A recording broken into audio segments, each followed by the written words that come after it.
Hey, what's up everybody? Welcome back to the channel. Your host, as always, Dr. Jared Vasquez. Tonight we're going to talk about Evander Holyfield versus Vitor Belfort on the Triller Fight card. But before we get to talking about that, please remember to hit the subscribe button and the notification bell, because it brings you every publication from the only channel bringing information from the point of view of a certified ringside physician. Well, there's other channels with physicians talking about this stuff, but they are nerds! What?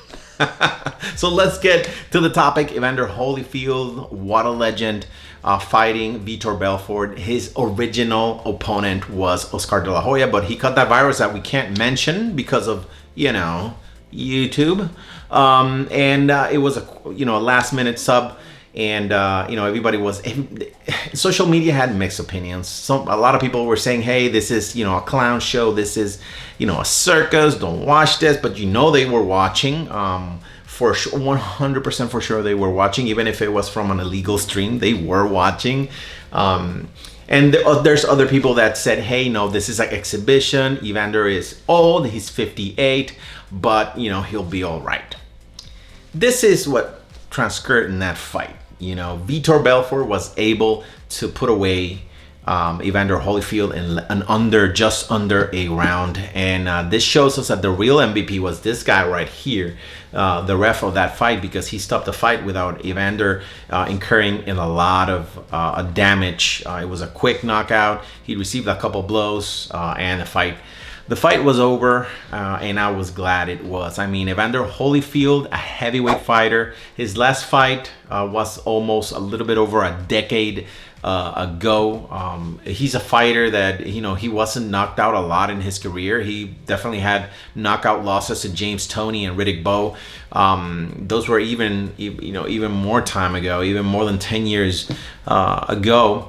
But he incurred in a lot of subconcussive blows. It's a long career, guys, and in heavyweight, we're talking heavy shots. We like to see MMA as a very dangerous sport, and it is. But in reality, the amount of people that die in MMA is very low. In boxing shots are no joke. I've been the ringside physician for thousands of fights. The only time I've been involved with a brain bleed was in a boxing fight in Jose Aldo versus Daniel Twitch Franco, a famous fight with at least a pretty good outcome because of the speed I was able to handle the brain bleed and send Daniel Twitch Franco off. But those are the type of things that can happen in boxing. And the problem is that a exhibition fight and a championship fight both have concussive blows. You don't have foam gloves for exhibition. Is the same type of glove that you have for a championship fight.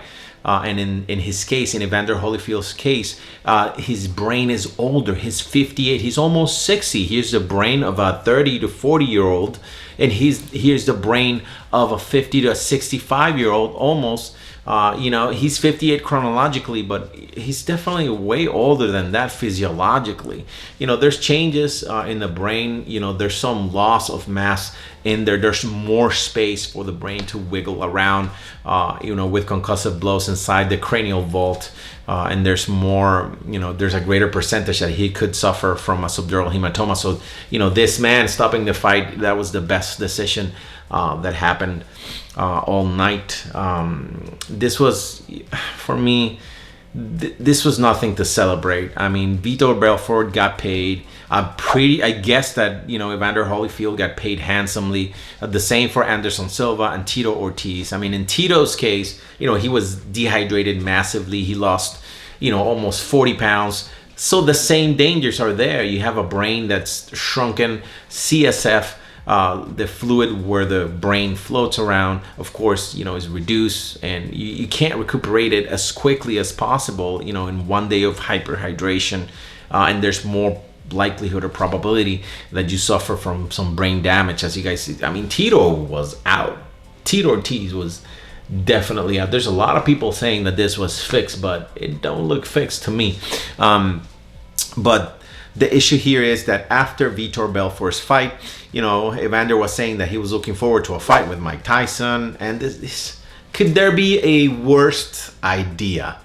you collect that check, Evander. You know, you're a legend. You deserve all the money that you get. But just, hey, just how much? It's that rush. There's no reason to have older folks like this. If the MMA guys want to face retired boxing fighters, let's make sure that they've been retired for 2-3 years.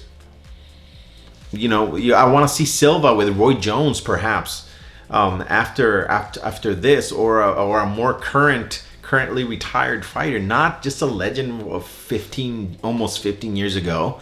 That's irrelevant. That's craziness. But these Triller guys, you know, they put on an amazing show, and boxers are, you know, human beings like us. They crave attention. So, you know, being back in the limelight is very meaningful for these guys, which is, you know, it comes at a cost. So it's wild to see. As a physician, I don't like it. So I hopefully it doesn't get licensed again. Of course, you know, it happened here in Florida.